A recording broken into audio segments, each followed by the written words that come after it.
انبیاء سے جو محبت ہوتی ہے نا، پیار ہوتا ہے، یہ بندے کو تار دیتا ہے، اور جو بغض ہوتا ہے نا، یہ قیامت تک کے لیے ضلالت اس کے کھاتے میں ڈال دیتا ہے۔ سنن ابن ماجہ شریف میں حدیث ایک ہے، میں آپ کے سامنے پیش کرتا ہوں۔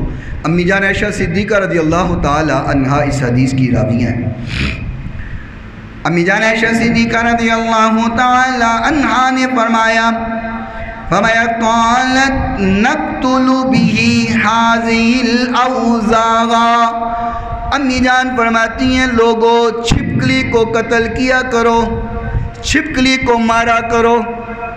امی جان حکم دے رہی ہیں، فرمایا قتل کیا کرو، نقتل به، اسے مارا کرو، فإن نبی اللہ صلی اللہ علیہ وسلم اخبرنا ان ابراہیم، فرمایا حضور نے ہمیں خبر دی تھی، آقا نے ہمیں خبر پہنچائی، القی فی النار لم تکن فی الارض دابۃ الا اطفأت النار غیر الوزغ فإنها كانت تنفخ علیہ۔ فرمایا حضور نے ابراہیم علیہ السلام کو جب آگ میں ڈالا جا رہا تھا، آگ کو دہکایا جا رہا تھا، زمین کا ہر پرندہ، زمین کا ہر جانور آگ کو بجھانے کی کوشش کر رہا تھا، یہ چھپکلی آگ کو بھڑکانے کی کوشش کر رہی تھی۔